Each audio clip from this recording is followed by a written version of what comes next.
नमस्कार। हमारे गुरु जम्बेश्वर जी ने आज से 500 साल पहले नील के त्याग का जो नियम दिया था, उसके पीछे धर्म नहीं बल्कि गहरा विज्ञान छिपा हुआ है। आज की इस वीडियो में हम उसे ही जानने का प्रयास करेंगे। जो प्राचीन यूनानी लेखक हैं वो मानते हैं कि भारत ही नील का जन्मदाता है, लेकिन जो रंग भारत की पहचान था उसे ही हमारे धर्म शास्त्रों और हमारे गुरु महाराज ने क्यों वर्जित किया। नील जो त्याग है उसका सबसे बड़ा जो नैतिक कारण है वो है जीव दया। पुराने समय में नील निकालने के लिए जो नील के पौधे हैं उनको 14-14 घंटे पानी के बड़े कुंडों में सड़ाया जाता था, और ये सड़ाने की जो प्रक्रिया उसमें ना जाने कितने जीव पैदा होते थे। और जब नील का अर्क निकालने के लिए उसे पानी के बड़े चक्कों में मथा जाता था तो वह किसी महानरसंहार से कम नहीं था। करोड़ों बेजुबान जीवों की हत्या से जो रंग निकले वो मनुष्य के शरीर को कैसे सजा सकता है। इसीलिए गुरु महाराज ने इस हिंसक रंग को पूरी तरह वर्जित कर दिया। और आर्थिक दृष्टि से देखें तो नील एक अभिशाप था। जिस खेत में नील की खेती होती थी वह भूमि 12 साल तक बंजर हो जाती थी। अंग्रेजों ने भी इसी नील के लालच में हमारे किसानों को दरिद्रता के गड्ढे में धकेल दिया था, जिसके कारण 1917 में महात्मा गांधी को भी चंपारण सत्याग्रह करना पड़ा। और हमारे गुरु महाराज ने 500 साल पहले ही इस भूमि के विनाश और किसानों की गुलामी की पहचान कर ली थी। और सबसे बड़ी ज़रूरी बात तो ये है कि हमारे हरियाणा और राजस्थान की भीषण गर्मी में जो नीला रंग है वो ऊष्मा को सोखता है। नीले रंग के कारण हमारी जो त्वचा है उसके रोम छिद्र बंद हो जाते हैं, जिससे शरीर का पसीना बाहर नहीं निकल पाता, जिससे शरीर का तापमान बढ़ता है, जिससे चर्म रोगों का खतरा भी बढ़ता है। इसलिए जो नीला रंग है वो हमारे स्वास्थ्य के लिए भी सही नहीं है।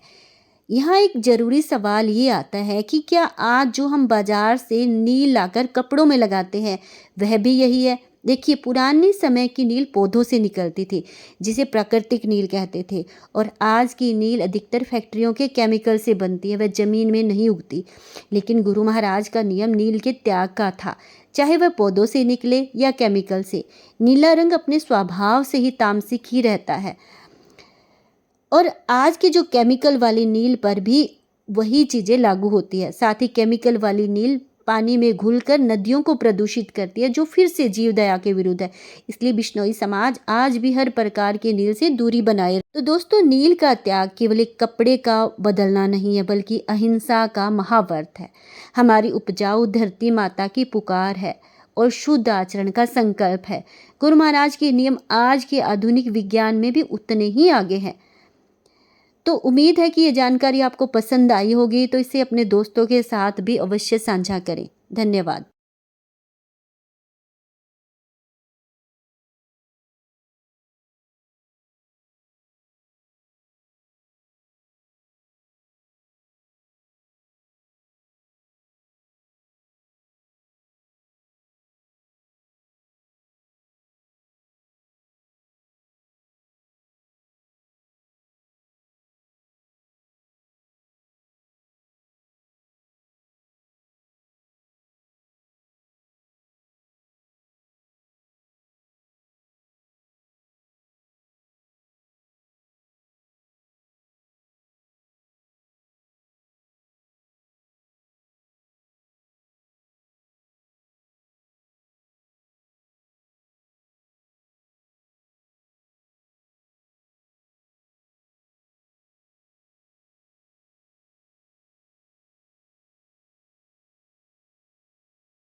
नेक कमाई और परमपिता परमात्मा का निरंतर ध्यान।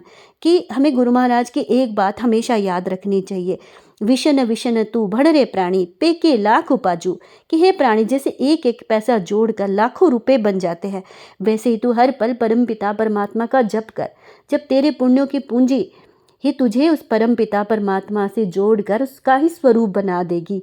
उसी का स्वरूप ही तो हमें बनना है, नर से नारायण ही तो हमें बनना है, वही तो हमारे जीवन का परम उद्देश्य है।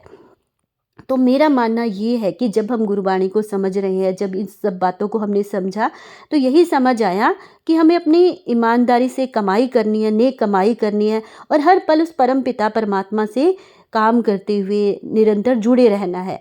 और ढोंगी गुरुओं से, झूठी कथाओं से, कहानियों से पीछे भागने की बजाय हमें सादगी से, सच्चाई से उस परम पिता परमात्मा से जुड़ने का एक प्रयास करना चाहिए, जो बड़ा सरल और सच्चा रास्ता गुरु महाराज ने बताया है। तो हमें उस रास्ते पे चलना है जो गुरु महाराज ने हमें बताया है। धन्यवाद।